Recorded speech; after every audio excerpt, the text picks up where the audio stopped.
This video falls under fair use. Fair use allows commentary, criticism, and reactions. What's up? Back with another one. Steven Jackson and Coach Prime calls out Stephen A for disrespecting Shedeur.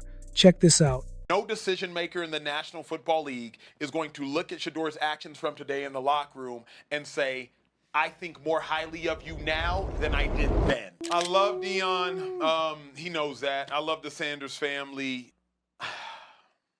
I hate this. I do not want to positively reinform something that is negatively impacting Shedeur. No decision maker in the National Football League is going to look at Shedeur's actions from today in the locker room and say, I think more highly of you now than I did then. Yeah. Now, if you want to suggest, Acho, what was he supposed to do? Rex Ryan told him not to talk. Then say, hey, you know what? I'm just focused on ball. I'm just focused on getting better. Hey, what? I'm just focused on next week. I'm just focused on serving Dylan Gabriel and Joe Flacco until my number gets called. Just give coach speak. Just give quarterback speak. That's literally what Jalen Hurts does every single week. It's boring. Fans will hate it. People on Twitter will hate it. It won't get retweets. It won't get any attention, but it will help accelerate you starting on the football field. Stefanski is one of an outstanding coach, all right? But why the hell isn't he putting Shedeur Sanders? We're all waiting to see the Shedeur Sanders be the guy or Gabriel, whatever. Something's missing. Something's missing with this kid. This kid talks. He runs his mouth like I could be a starting quarterback with his arms crossed like this. Get your ass in the front row and study and do all that. If I know, the whole league knows. Quit being an embarrassment that way. You got the talent to be the quarterback. You should be. You should be embarrassed that you're not the quarterback now. We'll see if they make a change there. And so what was your reaction to what we saw yesterday? I actually don't think there is a time and place to act like that as a quarterback. I think, one, everything that you do when you're a quarterback, I don't care if you're first, second, or third, is a job interview. In that league, every single thing you do.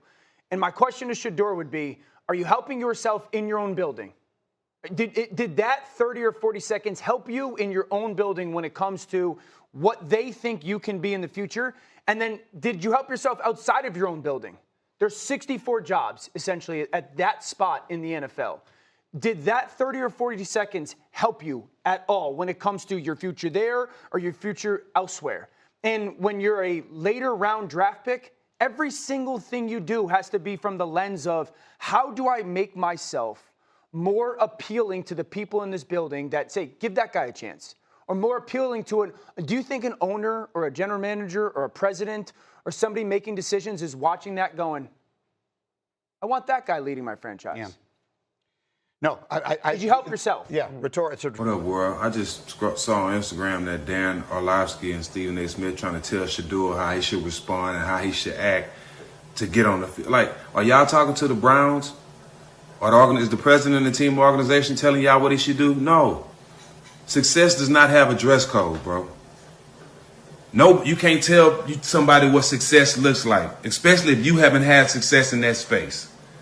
But one thing I do know, success looks a million different ways. And the best way to success is being yourself. Nobody can tell you how to respond, how to act, or how to feel about things. That's you. You respond how you want to. But what you don't do is let people dictate who you are and how you respond and tell you what success looks like. Success looks a billion different ways, bro. And people that's never had success in the things that they talking about cannot tell you what it looked like. At the end of the day, what we're really witnessing is a clash between individuality and expectation, confidence and conformity. Shedeur Sanders is unapologetically himself, and that's something that rubs a lot of people the wrong way in a league that often prefers its quarterbacks to be stoic, reserved, and robotic in how they handle pressure and competition. But here's the thing. Greatness has never had one face, one style, or one path. Just because Shedeur isn't walking the same line as others doesn't mean he's walking in the wrong direction. The media can critique his posture, his confidence, or his silence, but none of that determines whether or not he can lead a team, win games, or grow into an elite player. What truly matters is what he does when that moment comes, when the helmet is on, the lights are bright, and the play is live.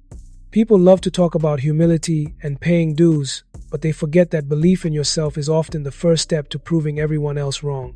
Whether he ends up being the starter or not, Shedeur is showing that he's mentally already there, and that kind of mindset can't be coached. Sure, He might need to tighten up the optics and play the political game better, but don't mistake quiet compliance for real leadership. If he keeps grinding, keeps preparing, and stays ready, that shot will come, and when it does, all the noise will fade away. Confidence doesn't mean entitlement. Sometimes it just means you're built for something bigger. So love him or hate him, one thing's clear. Shedeur Sanders is betting on himself, and history tends to favor the ones who do.